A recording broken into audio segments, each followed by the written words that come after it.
আসসালামু আলাইকুম সবাইকে। আজকে আমাদের ডে 5।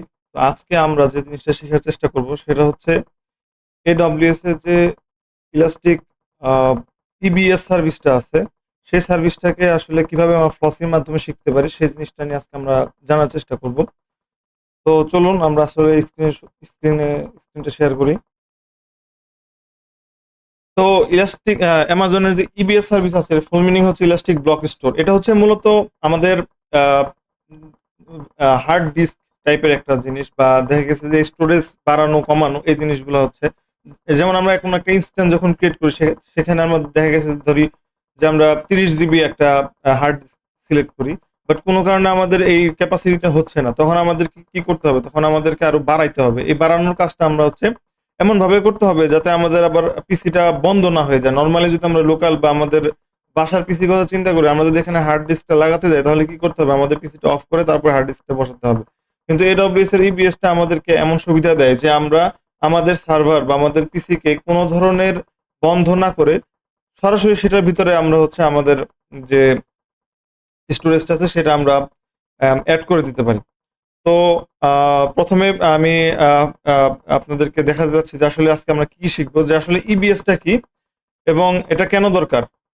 এরপর হচ্ছে ইবিএস ভলিউম টাইপস কি কি আছে, ফ্লসি দিয়ে সিএলআই এর মাধ্যমে এডব্লিউএস সিএলআই ব্যবহার করে কিভাবে আমরা ইবিএস ভলিউম ক্রিয়েট করতে পারি। তারপরে ভলিউম সাইজ বাড়ানো, রিস্টার্ট করা, এবং এরপরে আমরা দেখাবো হচ্ছে রিয়েল এডব্লিউএস এর সাথে ইবিএফ ফ্লসির কিছুটা পার্থক্য আছে, বা রিয়েল এডব্লিউএস এ যখন আমরা কোনো রিয়েল এডব্লিউএস এ যখন আমরা কোনো একটা ইবিএস ভলিউম অ্যাড করি তখন আমাদের কিছু এক্সট্রা কাজ করতে হয় এবং সাথে থাকবে কিছু কমন মিস্টেক। এখন প্রথমে আমরা দেখার চেষ্টা করবো যে আসলে ইবিএসটা কি। ইবিএস এর ফুল মিনিং হচ্ছে ইলাস্টিক ব্লক স্টোরেজ।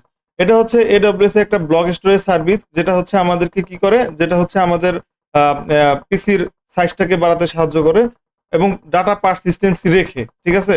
এটা অনেকটা আমাদের লোকাল পিসির হার্ড ডিস্কের মতো। লোকাল পিসির যে হার্ড ডিস্ক সেটা হচ্ছে এডব্লিউএস ইসি2 এর জন্য ইবিএস ভলিউমের মতো কাজ করে, ঠিক আছে।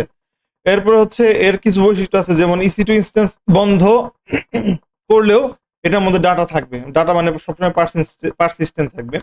আর ইবিএস ভলিউম এবং ইসি2 ইনস্ট্যান্স একই অ্যাভেলেবিলিটি জোনের মধ্যে থাকতে হবে। আমরা জানি যে এডব্লিউএস এর বেশ কিছু অ্যাভেলেবিলিটি জোন আছে, সো ওই জোনটা সেম থাকতে হবে। এছাড়া যদি আমরা চাই যে একটা রিজনের ভলিউমকে অন্য একটা রিজনের ভলিউমে আমরা ট্রান্সফার করব বা একটা কপি করবো, সেক্ষেত্রে আমরা স্ন্যাপশট সিস্টেম আছে সেটার মাধ্যমে করতে পারি। আর কোনো ধরনের সার্ভারের ডাউন টাইম ছাড়াই চলতে চলতে এটার সাইজ বানানো যায়, ঠিক আছে। এরপর হচ্ছে আমাদের এটা কেন দরকার, ইবিএসটা কেন দরকার, এটার পেছনে বেশ কিছু কারণ আছে। সবচেয়ে বড় একটা কারণ হচ্ছে এটা যে কোনো সময় সাইজ বাড়ানো যায়, মানে ইনস্ট্যান্স রানিং অবস্থাতেই সাইজ বাড়ানো যায়, ঠিক আছে। তারপর সব ধরনের ইসি2 তে কাজ করে। তারপরে হচ্ছে এটা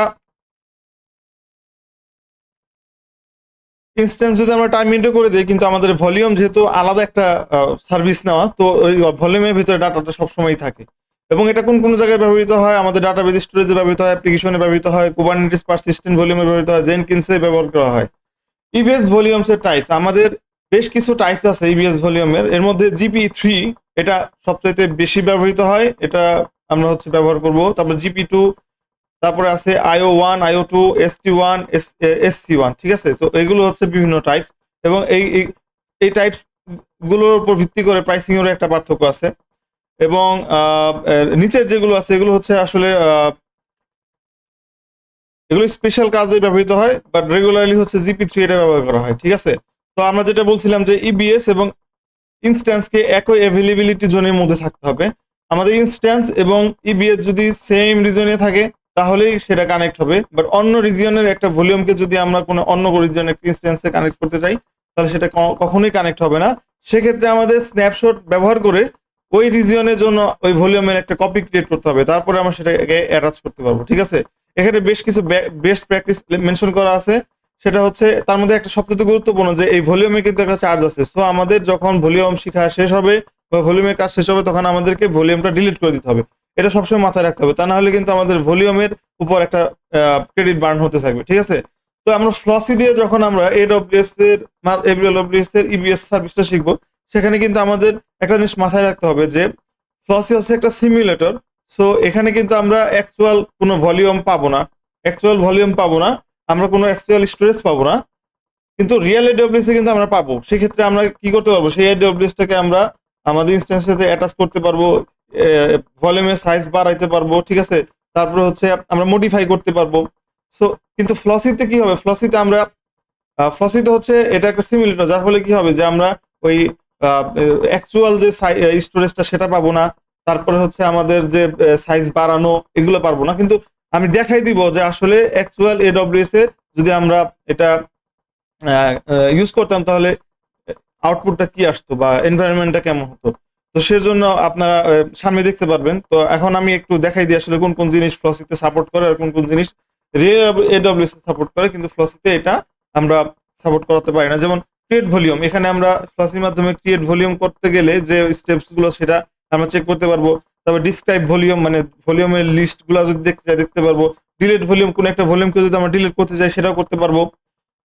কিন্তু মডিফাই ভলিউম, ধরা গেছে একটা ভলিউম আমরা 10 জিবি ক্রিয়েট করেছিলাম, এখন এটা 12 জিবি করতে চাই, সেটা ফ্লসিতে করতে পারবো না, কিন্তু রিয়েল এডব্লিউএস আমরা সেটা করতে পারবো। কিন্তু এখানে আমি দেখাই দিব যে আসলে সেটা করার প্রসেসটা কি এবং কি ধরনের কমান্ড কোড কমান্ড চালাইতে হবে এবং এর আউটপুটটা কি হবে। এরপর হচ্ছে অ্যাটাচ ভলিউম, মানে একটা ভলিউম ক্রিয়েট করার পর সেই ভলিউমকে কোন একটা ইনস্ট্যান্সে যখন আমরা অ্যাটাচ করতে চাই সেটা আমরা ফ্লসিতে করতে পারবো না, কিন্তু আমি দেখাই দিব। এরপর হচ্ছে ডিটাচ ভলিউম, ঠিক আছে। তো এই জিনিসটা আমাদের একটু মাথায় রাখতে হবে, কারণ এটা মাথায় না রাখলে অনেকে আসলে একটু কনফিউজড হয়ে যেতে পারে, এই জন্য আমি বলে দিলাম। এরপর হচ্ছে স্টেপ শুরু। তো এর জন্য প্রথমে হচ্ছে আমি কি করব, আমি এই স্টেপগুলো সবগুলো অলরেডি করে রাখছি। এখন যাতে সময়টা বাঁচে এজন্য হচ্ছে আমি আমার সেই লগ ফাইলটা বের করতেছি। আমি আপনাদের সাথে এর আগে হয়তো শেয়ার করেছিলাম যে একটা আমি হচ্ছে কি আমি হচ্ছে একটা সিস্টেম ডেভেলপ করেছি, একটা ব্যাশ স্ক্রিপ্ট ডেভেলপ করেছি। যে ব্যাশ স্ক্রিপ্টের মাধ্যমে আমি প্রথমে একটা কমান্ড দিই, সেটা হচ্ছে যে স্টার্ট লগ। সেই কমান্ডটা দিলে কি হয়, আমি টার্মিনালের যে সকল কোডগুলো এক্সিকিউট করি সবগুলো একটা এক্সট্রা ডট লগ ফাইলে এসে জমা হয়। দেখেন আমি কিন্তু টার্মিনালে সবগুলো কোড আমি এখানে আমি করেছি, ট্রাই করেছি, কিন্তু সমস্যা হয় কি যে দেখেন এর উপরে যে কোডগুলো আছে সেগুলো কিন্তু আমি দেখতে পারতেছি না। কিন্তু আমার যেহেতু টিউটোরিয়ালের জন্য দেখানো দরকার, আমি চাচ্ছি না যে সময়টাও বেশি হয়ে যাক, এজন্য আমি এই সিস্টেমটা করেছি। যদি আপনাদের এটা কিভাবে করছি সেটা জানার ইচ্ছা থাকে অবশ্যই আমাকে জানাবেন, আমি আপনাদেরকে সাহায্য করবো এই স্ক্রিপ্টটা বিল্ড করার জন্য। তো প্রথমে কি করবো, প্রথমে হচ্ছে ফ্লসিটাকে স্টার্ট করবো, ঠিক আছে। দেখেন আমি ফ্লসিটাকে প্রথমে স্টার্ট করেছিলাম, কিন্তু তখন ডকার স্টার্ট ছিল না, যার ফলে একটা এরর দিয়েছিল, ঠিক আছে। এর পরবর্তীতে আমি ডকারটাকে স্টার্ট করার পরে এই কোডটা আবার এক্সিকিউট করেছি, তখন এটা রান হয়েছে এই পোর্টে। এখন এই পোর্টে যদি আমি ঢোকার চেষ্টা করি দেখবেন যে এই যে ফ্লসির যে হোম পেজটা সেটা কিন্তু দেখা যাচ্ছে। এরপরে আমি জাস্ট চেক করার জন্য যে ইউআরএলটা ঠিক আছে কিনা সেই এই কোডটা দিয়েছি, এই কোডটা দেওয়ার পরে আমাকে আউটপুট হিসেবে এইটা দিয়েছে। এখন আমরা ইনস্ট্যান্স চালু করব। গত ভিডিওতে মানে ডে 4 এ কিন্তু আমরা দেখিয়েছি যে কিভাবে ফ্লসি দিয়ে আমরা এডব্লিউএস এ ইনস্ট্যান্স ক্রিয়েট করতে পারি। ইভেন আজকে যে ভিডিওটা যাবে, মানে আজকে ভিডিও বলতে ডে 4.2 যে ভিডিওটা যাবে সেখানে আমি এডব্লিউএস কনসোলে কিভাবে আপনি সিটু ইনস্ট্যান্স ক্রিয়েট করতে পারবেন তার একটা শর্ট ভিডিও দিয়েছি। যেহেতু আমাদের এটা আগে করা ছিল, ভিডিও আগে দেওয়া আছে, তাই ইনস্ট্যান্সের ব্যাপারে আমি বিস্তারিত বলবো না, জাস্ট স্টেপগুলো ফলো করব। যেমনটা আমি ইসি2 আমি একটা প্রথমে কি পেয়ার ক্রিয়েট করব, ঠিক আছে। কি পেয়ার ক্রিয়েট করব, যদি অলরেডি ক্রিয়েট করা থাকে তাহলে দরকার নেই, কিন্তু যদি ক্রিয়েট করা না থাকে তাহলে ক্রিয়েট করতে হবে। আমার অলরেডি ক্রিয়েট করা ছিল, যার ফলে আমি যখন এই কমান্ডটা দিয়েছি আমাকে বলতেছে যে এটা অলরেডি ডুপ্লিকেট আছে। তো এরপরে আমি কি করেছি, আমি কি পেয়ার্স এর লিস্ট দেখার চেষ্টা করেছি। যদি কমান্ডটা একটু বড় করে দেখাই, এডব্লিউএস ইসি2 ডিসক্রাইব কি পেয়ার্স, এটা দিলে কি হবে, আগের যতগুলো কি পেয়ার্স আছে সেগুলো একটা লিস্ট দেখতে পারবো। যেমন মাই ইসি2 কি, এটা অলরেডি আমার কাছে ক্রিয়েট করা আছে। তো এখন এই কিটা ইউজ করে আমি একটা সিকিউরিটি গ্রুপ তৈরি করব। গত ক্লাসে কিন্তু আমি সিকিউরিটি গ্রুপও তৈরি করেছিলাম। সো এটা একটু মাথায় রাখতে হবে যে যদি সিকিউরিটি গ্রুপ তৈরি করা থাকে তাহলে আর তৈরি করার দরকার নেই। সো আমি এখানে এই কোডটা আবার যখন দিছি আমাকে আবার বলতেছে যে এটা অলরেডি ডুপ্লিকেট ক্রিয়েট হয়ে গেছে। তো আমি সেই সিকিউরিটি গ্রুপটা জানার চেষ্টা করতেছি এই কমান্ডটা ইউজ করে। এই কমান্ডটা যখন আমি এই কমান্ডটা যখন আমি সরি এই কমান্ডটা ইউজ করে যে সিকিউরিটি গ্রুপটা কি আছে সেই এই কমান্ডটা যখন আমি দিয়েছি তখন আমি সিকিউরিটি গ্রুপটা দেখতে পারতেছি। আর সিকিউরিটি গ্রুপটা যেহেতু আমাদের লাগে তাই আমি সিকিউরিটি গ্রুপটাকে একটা crate.txt ফাইলে সেভ করে রাখতেছি। সেটা হচ্ছে এই ফাইলের সামনে আরো বেশ কিছু জিনিস আমাকে সেভ করে রাখতে হবে। যেমন আমার সিকিউরিটি গ্রুপটা সিলেক্ট করেছি, তারপর ইনস্ট্যান্সটা ক্রিয়েট করেছি সেটা আইডি সেভ করতে হবে। তারপরে অ্যাভেলেবিলিটি জোন, যেহেতু আমার ইনস্ট্যান্স এবং ভলিউম সেম অ্যাভেলেবিলিটি জোনের মধ্যে থাকতে হবে। তবে ভলিউম আইডি, যেহেতু ভলিউম আমি ইউজ করবো, তো ভলিউম আইডিটা আমি এখানে সেভ করে রেখেছি। সামনে এগুলো সব দেখতে পারবেন কিভাবে কখন সেভ করতেছি। একটু বড় করে দেই। এরপর হচ্ছে আমি কি করতেছি, এরপর হচ্ছে আমি তো সিকিউরিটি গ্রুপটা দেখার চেষ্টা করলাম যে আসলে কোন সিকিউরিটি গ্রুপটা ক্রিয়েট করা আছে, আউটপুটটা হচ্ছে এটা। এরপর হচ্ছে আমি এই সেই সিকিউরিটি গ্রুপটাকে আমার টিএক্সটি ফাইলে সেভ করে রাখলাম। সেভ করার পরে আমি জাস্ট আবার চেক করতেছি আপনাদের দেখানোর জন্য যে হ্যাঁ আমার এটা সেভ করা হয়েছে। এরপর আমি একটা রান ইনস্ট্যান্স করবো, ইনস্ট্যান্স ক্রিয়েট করবো। এই যে এইখানে কিন্তু আমাকে সিকিউরিটি গ্রুপটা দিতে হবে, এই সিকিউরিটি গ্রুপটা আমাকে এইখানে দিতে হবে, যেমনটা আমি এখানে দিয়েছি। এই কোডটাই হচ্ছে এই কোডটা, ঠিক আছে, এই কোডটা। তো এটা দেওয়ার পরে একটা ইনস্ট্যান্স ক্রিয়েট হবে। এই যে ইনস্ট্যান্স ক্রিয়েট হলে আউটপুটটা এখান থেকে শুরু, একদম এখান থেকে শুরু একদম এই পর্যন্ত পুরো একটা ইনস্ট্যান্সে যত ইনফরমেশন সব এখানে দেওয়া আছে। যেমন এখানে কি কি দেওয়া আছে, আমাদের দরকার কি কি, যেমন আমাদের ইনস্ট্যান্স আইডি দরকার, আমাদের ভলিউমের যে ইটা দরকার, মানে ভলিউমের যে অ্যাভেলেবিলিটি জোন সেটা দরকার। তো সেটা যদি আমরা একটু দেখার চেষ্টা করি, একটু সময় লাগবে খুঁজে বের করতে। যেমনটা হচ্ছে আমি এখানে সার্চ দিই জোন, ঠিক আছে, zone availability zone east east 1C, এটা হচ্ছে জোন। আর হচ্ছে instance ID, instance type, instance ID, instance ID, এই যে এটা হচ্ছে ইনস্ট্যান্স আইডি, ঠিক আছে। তো এই দুইটা জিনিস আমি আলাদা করে আমার যে ক্যাট ফোল্ডার মানে টেক্সট ফোল্ডার, আমাদের ক্রিয়েট ডট টেক্সট, সেখানে আমি সেভ করে রাখতেছি। দেখেন এখানে আমি হচ্ছে ইনস্ট্যান্স আইডি এই লাইনটা অ্যাড করে দিছি। তারপরে আমি আবার এটা একটু ভিউ করলাম, ঠিক আছে। এবার ইনস্ট্যান্স যে ক্রিয়েট হলো, সেই ইনস্ট্যান্স ক্রিয়েট হওয়ার আমি ইনস্ট্যান্স যে ক্রিয়েট হইলো সেই ইনস্ট্যান্সটা আমি আসলে একটু দেখার চেষ্টা করতেছি যে কি কি ইনস্ট্যান্স এখানে ক্রিয়েট হয়েছে। দেখা গেছে যে এই ইনস্ট্যান্সটা ক্রিয়েট হয়েছে, ঠিক আছে। এরপরে হচ্ছে আমি কি করতেছি, যে আমার যে অ্যাভেলেবিলিটি জোন আছে সেটাকেও আমি ওই ক্রিয়েট ডট টেক্সট ফাইলে অ্যাড করে দিতেছি, কারণ এগুলো আমার লাগবে একটু পরে ভলিউম ক্রিয়েট করার সময়, ঠিক আছে। এরপরে যখন আমি ক্যাট দিছি, ক্যাট দেওয়ার পরে অলরেডি আমার সিকিউরিটি গ্রুপ অ্যাড করা হয়েছে, তারপরে ইনস্ট্যান্স আইডি এবং অ্যাভেলেবিলিটি জোন। এটা আপনারা যারা অলরেডি লিনাক্স নিয়ে কাজ করতেছেন তারা অবশ্যই বুঝতে পারবেন যে আসলে এটা হচ্ছে এই টেক্সট ফাইলের আউটপুটটা এখানে চলে আসছে। আর যদি কারো লিনাক্স রিলেটেড নলেজ না থাকে, তো তাদের জন্য আমার একটা ওয়েবসাইট আছে যেখানে হচ্ছে আমি ডেভঅপস ল্যাব এই ল্যাব, যদি দেখেন এই ডেভঅপস ল্যাবের ওয়েবসাইটটার ইউআরএলটা আপনাদেরকে দেখাই, devops-bd.vercel.app, ঠিক আছে। তো এখানে যদি আসেন, এখানে হচ্ছে দেখেন 3টা মডিউল আছে আপাতত। তো লিনাক্স ফর ডেভঅপস, এখানে ঢুকবেন, ঢোকার পরে আপনি এখানে লিনাক্সের যে কন্টেন্ট গুলো সেগুলো একটা একটা করে শিখতে পারবেন, যেমন এটা মডিউল 1। এবং এরপরে এখানে আপনার নোটগুলো আছে, সেই নোটগুলো আপনি দেখবেন এবং এরপরে এখানে আপনি প্র্যাকটিস করতে পারবেন। এখানে আমি একটা সিমুলেটর অ্যাড করেছি যে আপনি এখানে যে কোডগুলো করতেছেন সেই কোডগুলো আপনি এখানে প্র্যাকটিস করতে পারবেন। যেমন এখানে হু এম আই এখানে যেটা লেখেন, তাহলে লিনাক্সের কি আউটপুটটা আসবে সেটা এখানে দেখা যাবে। এটা কিন্তু অ্যাকচুয়াল লিনাক্স মেশিন না, এটাও একটা সিমুলেটর, যেমনটা ফ্লসিতে আমরা সিমুলেশন ইউজ করতেছি, একইভাবে আমি এখানে লিনাক্সের জন্য সিমুলেশন অ্যাড করেছি, যাতে যে কেউ এসে এখানে লিনাক্সের কোডগুলো প্র্যাকটিস করতে পারে। সো আমাদের এখন ইনস্ট্যান্স আইডিটা নোট তো করা হয়ে গেছে, আমাদের ইনস্ট্যান্স আইডিটা আমরা সেভ করে রাখছি, ঠিক আছে। এরপরে আমরা ধাপ 2, এবার আমরা কি করব, এবার হচ্ছে আমরা ভলিউম তৈরি করব, ইভিএস ভলিউম আমরা তৈরি করব, ইভিএস ভলিউম তৈরি করব। তো আমরা আগেই বলেছি যে ইভিএস ভলিউম তৈরি করতে হলে আমাদের ইনস্ট্যান্সের যে অ্যাভেলেবিলিটি সেম জোনে আমাদের ভলিউম তৈরি করতে হবে। সেই কমান্ডটা হচ্ছে এটা, ঠিক আছে। এই কমান্ডটা আমরা এখানে দিচ্ছি, দেখেন এখানে আমরা সেম কমান্ডটা দিচ্ছি যে AWS-EC2 ক্রিয়েট ভলিউম, সাইজ কত 5 GB একটা ভলিউম নিচ্ছি এবং ভলিউম টাইপটা কি জিপি3। আমরা আগেই বলেছিলাম যে বিভিন্ন টাইপের ভলিউম আছে, কিন্তু আমরা জিপি3 ইউজ করব। এরপর হচ্ছে অ্যাভেলেবিলিটি জোন, আমরা CWest-1C, আমরা যেহেতু এই ভলিউমটা যে ইনস্ট্যান্সে সেট করব সেই ইনস্ট্যান্সটা এই ইউএস ইস্ট 1C, তো ভলিউমটা আমরা সেম মিশিয়ে দিলাম এবং এটা আউটপুটটা দেখেন, আউটপুটটা একদম এরকমই আসার কথা এবং এরকমই এসেছে। এরপর আমরা ভলিউম আইডিটাকে কি করলাম, এখান থেকে যে ভলিউম আইডি, এই ভলিউম আইডিটাকে আমরা কি করলাম, create.txt ফাইলে সেভ করে দিলাম। এরপর আমরা এটাকে যদি রিড করি, তাহলে এখন আমাদের কাছে 4টা জিনিস আছে, সিকিউরিটি গ্রুপের number, instance ID number, ability zone এবং ভলিউম আইডি। এটা জাস্ট রাফ, যাতে যেহেতু এগুলো লাগে তাই আমি এগুলো সেভ করে রাখছি, ঠিক আছে। এরপরে হচ্ছে আমরা যদি আচ্ছা এরপরে হচ্ছে আমরা অ্যাভেলেবিলিটি আমাদের, এরপরে হচ্ছে আমরা কি করব, এরপরে হচ্ছে আমরা এটাকে একটু যদি বড় করি, এভাবে দেখলে সুন্দর হবে, হ্যাঁ।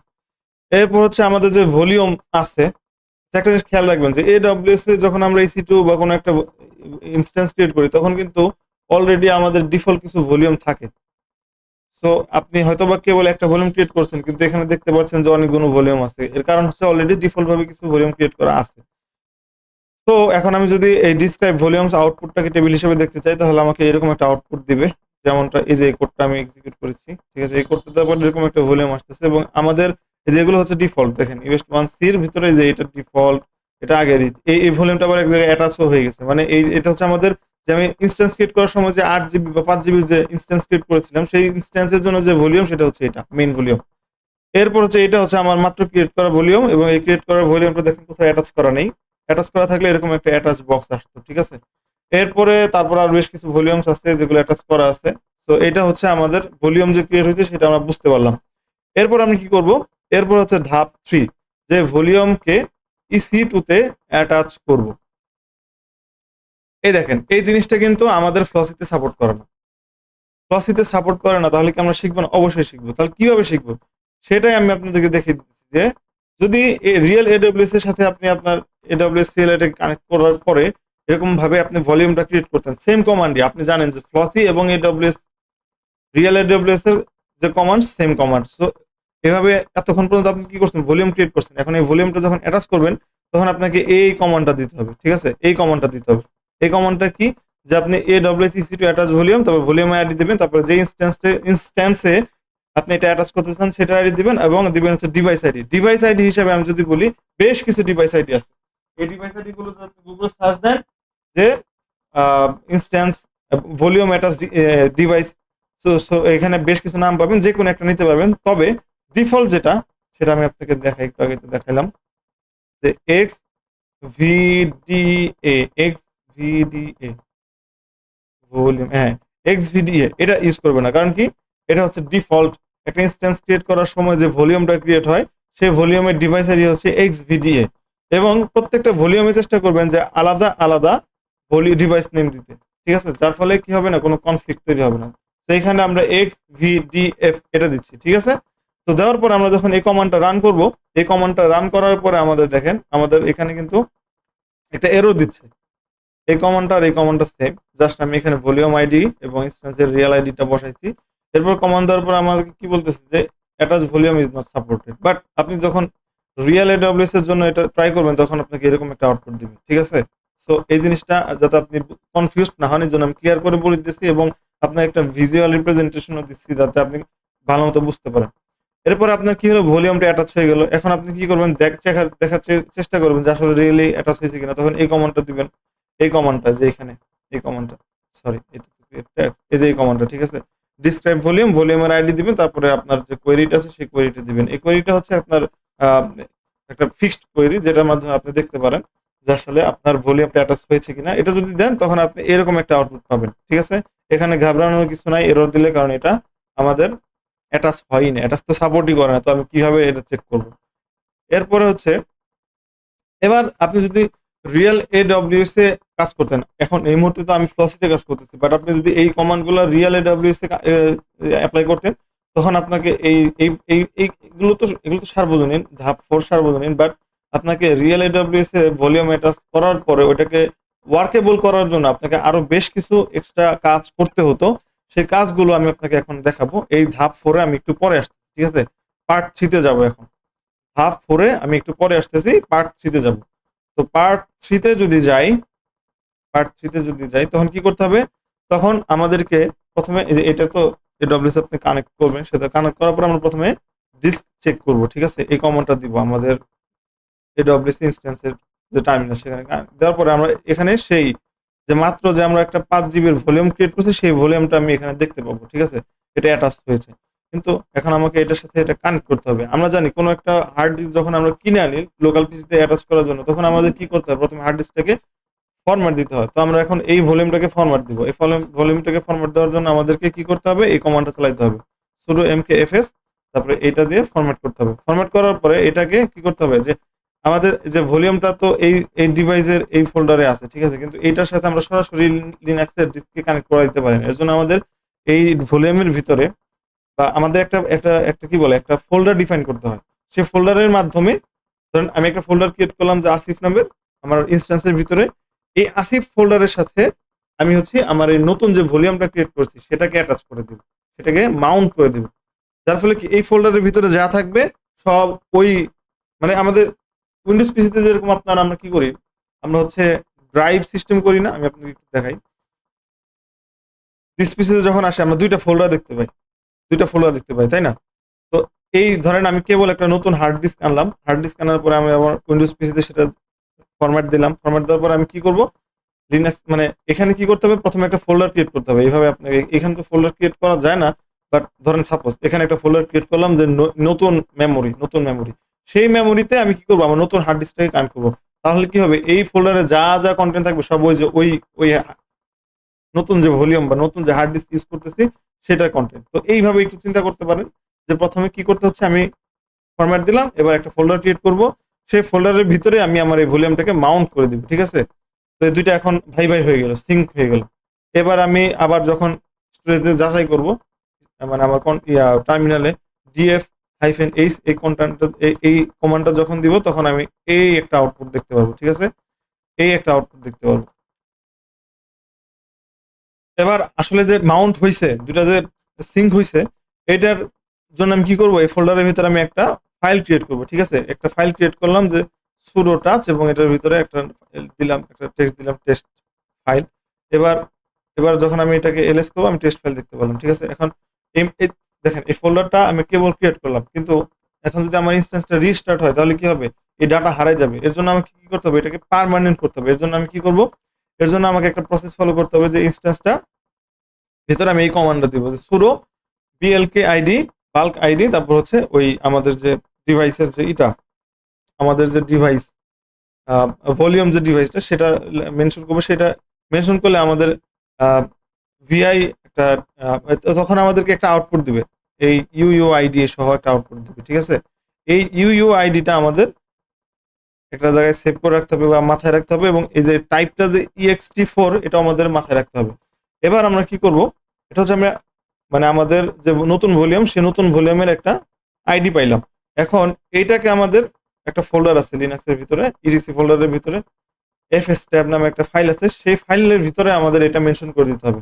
এই কমান্ডটা যখন আমরা দিব, এই কমান্ডটা দেওয়ার পরে আমাদের সামনে একটা ওপেন হবে, একটা একটা এডিটর ওপেন হবে। সেই এডিটরের ভিতরে অলরেডি অনেক কিছু লেখা থাকতে পারে বা নাও লেখা থাকতে পারে।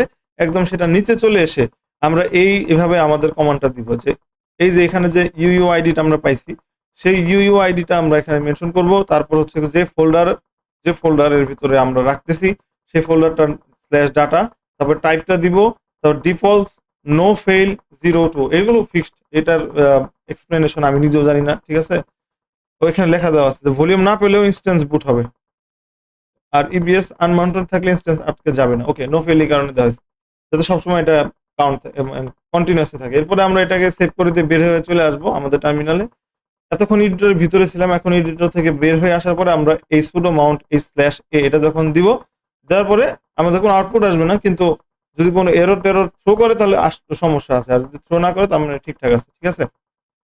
সো এটা হচ্ছে আপনার এই কয়েকটা স্টেপ যখন এক্সট্রা করবেন রিয়েল এডব্লিউএস এ, তখন আপনার ইনস্ট্যান্সের সাথে ভলিউমটা পুরোপুরি সিঙ্ক হয়ে গেল। এখন আমরা আবার ধাপ 4 এ চলে যাব, ঠিক আছে? পার্ট 2 ধাপ 4 বা স্টেপ 4। হুম হুম এবার আপনি যখন রিয়েল এডব্লিউএস এ আছেন, ধরেন আপনি রিয়েল এডব্লিউএস এ একটা ভলিউম ক্রিয়েট করে সেটার সাথে অ্যাটাচ করে সেটাকে আপনি মাউন্ট করে দিচ্ছেন। মাউন্ট করার পরে এখন আপনি কি করবেন, ভলিউমের একটা নাম দিবেন। নরমালি কি হয়, আপনি যখন কনসোলে ভলিউম ক্রিয়েট করেন তখন কিন্তু ভলিউমের একটা নাম দিতে পারেন, বাট টার্মিনালে যখন ভলিউম ক্রিয়েট করেন তখন আপনি ভলিউমের নামটা কমান্ডের মাধ্যমে দিতে হয়। সেই কমান্ড হচ্ছে এটা। এই জন্য হচ্ছে আপনাকে কি করতে হবে, আপনাকে এই যে কমান্ড দিতে হবে যে এডব্লিউএস এর ইস্যু টু ক্রিয়েট ট্যাগস, ঠিক আছে? ট্যাগস দেওয়ার পরে রিসোর্স ভলিউম একটা আইডি দিবেন। ট্যাগসটা কি, যে মাই ডাটা ভলিউম, তারপরে আপনি এনভায়রনমেন্ট এই কমান্ডটা দিবেন, ঠিক আছে? মেইনলি এই কমান্ডটা দিবেন। এই কমান্ডটা দিলে কি হবে, এই কমান্ডটা দিলে আপনি কোনো আউটপুট পাবেন না, কিন্তু আপনার আপনার আপনার ভলিউমের উপর একটা নাম চলে আসবে, সেটা কি মাই ডাটা ভলিউম, ঠিক আছে? ভলিউমের একটা নাম চলে আসবে, সেটা হচ্ছে মাই ডাটা ভলিউম।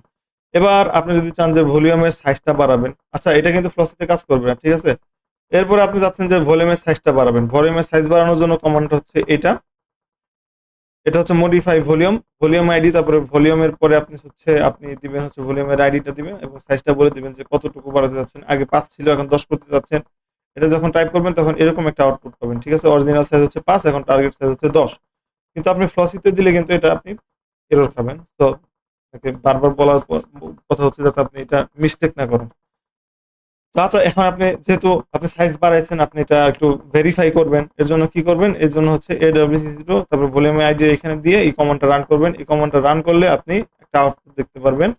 আমার এখানে যেহেতু ভলিউম অ্যাটাচ হয় নাই সাইজও ফ্লসিতে, ফ্লসিতে যেহেতু আমার ভলিউম অ্যাটাচও করতে পারি নাই, সাইজও বাড়াতে পারি নাই, তাই রিয়াল যে সাইজটা ছিল ভলিউম ক্রিয়েট করার সময় সেটাই 5 দেখাচ্ছে। বাট আপনি এখন দেখতে পাবেন 10 রিয়েল AWS এ। কারণ আপনি রিয়েল AWS এ কিন্তু ভলিউম অ্যাটাচও করতে পারছেন।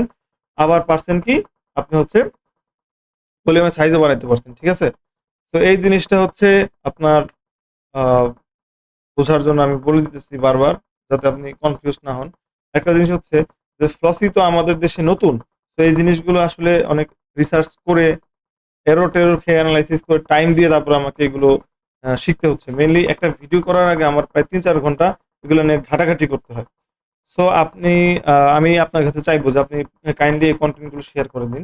কারণ এগুলো থাকলে কি হবে? অনেকেই আছে যারা কিনা আসলে AWS শিখতে চায়। বাট ক্রেডিট কার্ডের যন্ত্রণায় এটা অনেকে ট্রাইও করে না। সো তারা যাতে শিখতে পারে এজন্য হচ্ছে আমার এই প্রচেষ্টা। আচ্ছা, এগুলো কোনো শর্টস না, এগুলো আমার ছোট বাচ্চার জামাকাপড়। তো আপনারা মনে করেন না যে এগুলা কোনো ই আচ্ছা, যাই হোক, ফ্লসি ভার্সাস রিয়াল AWS ভলিউমের মধ্যে পার্থক্য কি? সেটা হচ্ছে যে আমরা মডিফাই করতে পারি না, আমরা রিসাইজও করতে পারি না। ঠিক আছে?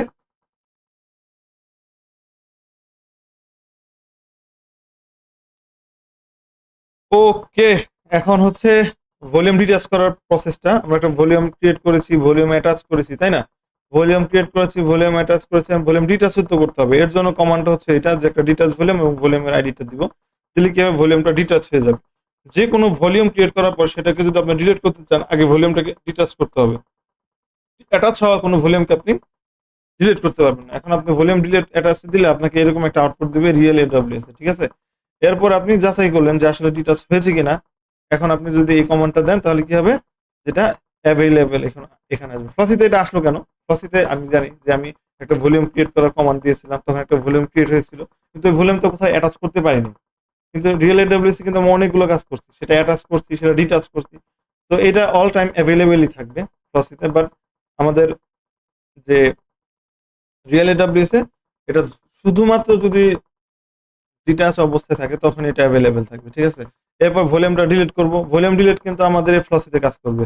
তো ভলিউম ডিলিটের কমান্ড হচ্ছে এটা। এই কমান্ড দেওয়ার পরে ভলিউম আইডিটা মেনশন করে দিব। সেখানে হচ্ছে আমি এরকম একটা আউটপুট পাবো। ঠিক আছে? দেখেন এই কমান্ডটা দিয়েছি। AWS EC2 ডিলিট ভলিউম, এটা দেওয়ার পরে এখন আমি আউটপুট পাবো না। এরপরে হচ্ছে আমি জাস্ট ডিসক্রাইব করব। ভলিউমের লিস্টটা দেখার চেষ্টা করব। তখন আমি দেখতে পারবো যে আসলে ভলিউমের লিস্টটা আগে ছিল ৩ টা না ৪ টা, এখন ওই আইডিটা নাই। ঠিক আছে? এখন আপনি যদি ওই ভলিউমের আইডি ধরে সার্চ করেন তাহলে এখানে দেখতে পাবেন না। এখানে কোনো ভলিউমের দেখেন এই যে লাস্টে A4, তারপর হচ্ছে লাস্টে A4 হোয়াটএভার, লাস্টে 53, ঠিক আছে? 53। তো এখন কিন্তু ওই ভলিউমটা নাই। ঠিক আছে? আমি আবার গ্রেপ করে দেখার চেষ্টা করেছিলাম যে কোনো আউটপুট আসে কিনা। তখন দেখলাম যে আসলে ওই ভলিউমটার ইনফরমেশন নাই। তার মানে কি ভলিউমটা সুন্দর মতো ডিলিট হয়ে গেছে। ওকে, এই পর্যায়ে আসার পরে আসলে আমাদের ফসি দিয়ে মানে ভলিউমের ইস্যুগুলা মোটামুটি শেষ। মানে আমি এতক্ষণ পর্যন্ত যা দেখলাম যে একটা ভলিউম ক্রিয়েট করছি। সেই ভলিউমটাকে আমি হচ্ছে রিয়েল AWS এর কথা যদি বলি, যে ভলিউম ক্রিয়েট করছি, তারপর সেই ভলিউমটাকে আমি কি করছি? অ্যাটাচ করছি আমার ইনস্ট্যান্সে। তারপর সেই অ্যাটাচ করা ভলিউমটাকে কি করছি? আমি ফরম্যাট করছি। তারপরে কি করছি? আমি সেটাকে মাউন্ট করছি একটা ফোল্ডারের মাধ্যমে। তারপর সেখানে আমি একটা ফাইল ক্রিয়েট করছি। তারপরে আমি সেটাকে পার্মানেন্ট পারসিস্টেন্স এর জন্য কিছু স্টেপস করছি। ঠিক আছে? এগুলো করার পরে ফাইনালি আমি সেটাকে ডিটাচ করছি এবং সেটাকে ডিলিট করছি। তো এই জিনিসগুলোই হচ্ছে আজকের এই আমাদের যে স্টেপগুলো কিন্তু আগেই করছি। ঠিক আছে? সো এগুলো নিয়ে মাথা ঘামানোর কিছু নাই। সো এগুলো আ সব শেষ। এগুলো সব শেষ। এখন শেষের দিকে হচ্ছে আমাদের এরপরে রিয়েল AWS এর জন্য আরো কিছু স্টেপস আছে। সেগুলো এখন যদি বলি, যে ১ম এ একটা পার্টিশন বড় করতে হবে। তো এই কমান্ডটা আমাদেরকে দিতে হবে টার্মিনালে। এই কমান্ডটা দেওয়ার পরে আমাদের ফাইল সিস্টেমকে রিসেট করতে হবে। তারপরে এই কমান্ডটা দিতে হবে। তারপরে আমাদের তারপরে এই কমান্ডটা দিতে হবে, ঠিক আছে? এই কমান্ডটা দেওয়ার পরে ফাইনালি আমাদের এই ভলিউমটাকে আমরা এখন ইউজ করতে পারবো এবং অপারেটিং সিস্টেম এটাকে অ্যাকসেপ্ট করবে। এরপর আমরা যদি এই কমান্ডটা দিই, আমরা আমাদের ফাইল সিস্টেমের মানে আমাদের স্টোরেজের যে স্টেপস গুলো বা যে ডাটাগুলো সেগুলো আমরা দেখতে পাবো, ঠিক আছে? সো এটা হচ্ছে আমাদের এডব্লিউএস ইবিএস এর সার্ভিসের বিস্তারিত। এখন কিছু জিনিস আছে আমাদের মিস্টেক হতে পারে, সেগুলো আমাদেরকে অবশ্যই অ্যাভয়েড করতে হবে বা খেয়াল রাখতে হবে। যেমন অ্যাভেলেবিলিটি জোন সেম রাখতে হবে, ফরম্যাট ছাড়া মাউন্ট করা যাবে না, ঠিক আছে? আবার রিয়েল এডব্লিউএস কি এফএস ট্যাবে যোগ না করলে কিন্তু সেটা কাজ করবে না। ডিটাচ না করে যদি ডিলিট করতে যায় তাহলে কিন্তু ডিলিট হবে না। বা নো ফেল, এটা যদি অনেক সময় না দেই তখন এটা সমস্যা তৈরি করবে। ভলিউম রিসার্চ যদি করি তাহলে কিন্তু আমার ফাইল সিস্টেম রিসার্চ করতে হবে। তো এই জিনিসগুলো আমাদের অবশ্যই মাথায় রাখতে হবে। এরপর হচ্ছে কিছু চিট শিট দেওয়া আছে, যে কমান্ডগুলো আমরা ইউজ করেছিলাম সেই কমান্ডগুলো দেওয়া আছে। তারপর রিয়েল এডব্লিউএস এর যে ফ্লোটা সেটা এখানে বলে দেওয়া আছে। প্রথমে কি করতে হবে?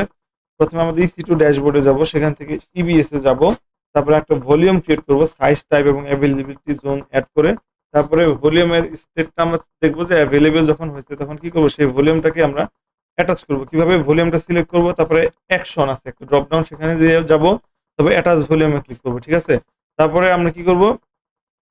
এটার ভিতরে আমরা ইনস্ট্যান্স সিলেক্ট করব এবং ডিভাইস, আমাদের যে কোনো একটা ডিভাইস, শুধু XVDA বাদে, কারণ এটা ডিফল্ট যে ভলিউম থাকে সেটা। তারপরে ভলিউমটাকে আমরা অ্যাটাচ করলাম, অ্যাটাচ করার পরে আমরা আমাদের ইনস্ট্যান্সের ভিতরে ঢুকবো, ঢোকার পরে আমরা এই কমান্ডটা দিব, LSPK, এগুলো কমান্ডগুলো দিব, তারপর মাউন্ট করব, ঠিক আছে? তারপরে FS ট্যাবের মধ্যে UUIDটা মেনশন করব। তারপরে আমরা কি করব? এখন আমরা হচ্ছে ডিটাচ পর্যায়ে চলে আসতেছি। ওই এতক্ষণ এটুকু করার পরে এটা অ্যাটাচ হয়ে গেছে। এখন ডিটাচের জন্য প্রথমে ভলিউমটাকে আনমাউন্ট করব।